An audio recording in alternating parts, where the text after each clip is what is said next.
So now we're going to revert back to limits here for a second. We're going to talk about indeterminate forms and L'Hopital's rule. So indeterminate, what that means is when we have an expression such as 0 over 0 or infinity over infinity. And those might look something like an ordinary number. We might think, oh, well, 0 over 0 is something over itself, so it's 1. But they have the form of a number. However, we know we can't divide by 0, so we can't assign a value to them. So expressions that look like this are called indeterminate forms. And you can see a bunch of examples of indeterminate forms here. 0 over 0, infinity over infinity, 0 times infinity, infinity minus infinity, and then some indeterminate powers, 0 to the 0th, 1 to the infinity, or infinity to the 0th. All right, so we're going to talk about how we can find limits of expressions that are in indeterminate form. So we have this theorem that helps us with limits. It's called L'Hopital's rule, not L'Hospital, L'Hopital. So suppose that we have two functions, f of a and g of a. They're both evaluated at a, and they're both equal to 0. If f and g are both differentiable on an open interval I, which contains that value a, and a is going to be the number we will be approaching in our limit, and as long as g prime of x isn't equal to 0, and the reason that is because g prime of x ends up in the denominator, then assuming the limit on the right side of this equation exists, essentially we can find the limit by taking the derivative of the numerator and the derivative of the denominator.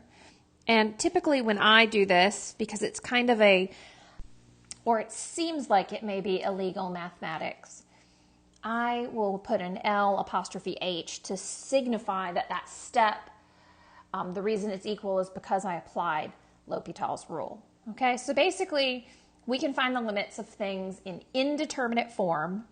Indeterminate, we just talked about 0 over 0. If we have that form, take the derivative of the top and the derivative of the bottom, then you should be able to plug your value in. There are situations where you may have to apply L'Hopital's rule multiple times, especially when we start talking about like sine and cosine, which and we end up with that circular derivative process because the derivative of sine becomes cosine, the derivative of cosine becomes negative sine, the derivative of negative sine would be negative cosine, and the derivative of cosine would give us sine.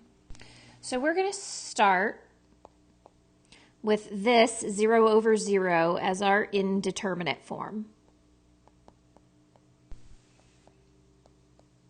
So let's look at some examples where we can find the limit of things that would give us 0 over 0.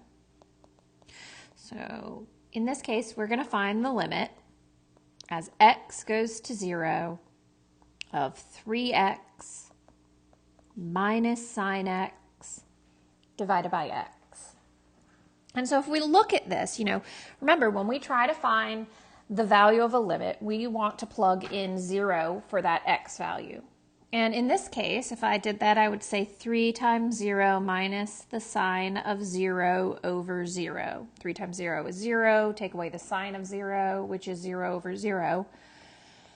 We end up with 0 over 0, which is indeterminate. So because it's in indeterminate form, what I can do is I can say, all right, well, by L'Hopital's rule, I'm going to change this and say this is the limit as x goes to 0. I'm going to take the derivative of the top. So the derivative of 3x is 3. The derivative of sine is going to be, we'll end up with minus cosine x, and the derivative of x is 1. So now let's try evaluating this. And in this case, I'll get 3 minus the cosine of 0 over 1. Cosine of 0 is 1. So we end up with 2. The limit of this function as we approach 0 is 2. And if we were to look at the graph of this, we get something that looks more or less like this, and it crosses the x-axis where x approaches 0. That value is 2. So here we have another 0 over 0 indeterminate form. We have the limit as x approaches 0 of x minus sine x over x cubed.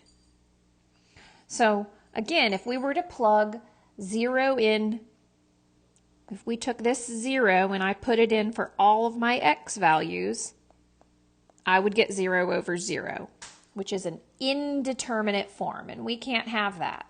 So I know, since I do have 0 over 0 as an indeterminate form, I can apply L'Hopital's rule, and this would become the limit as x approaches 0. The derivative of x is 1.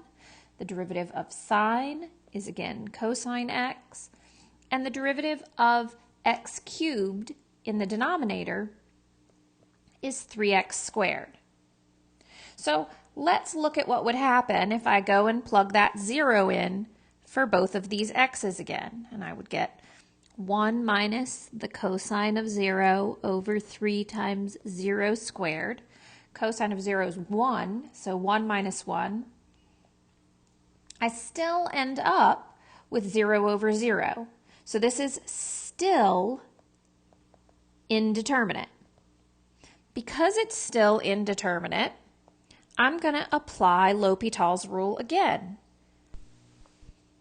And that is the limit as x goes to 0. The derivative of 1 is 0. The derivative of cosine is negative sine. So I've got negative sine. I've got sine x over, and this derivative becomes 6x.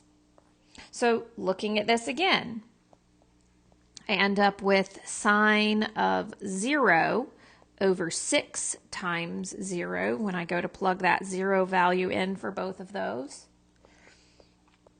which is again 0 over 0. So it is still indeterminate. We can continue to apply L'Hopital's rule. So this would become the limit as x goes to 0. The derivative of sine is cosine, and the derivative of 6x is just 6. So this third time, I'm now going to take that 0 value and plug it in. I've got cosine of 0 over 6. Cosine of 0 is 1 over 6. I found my limit.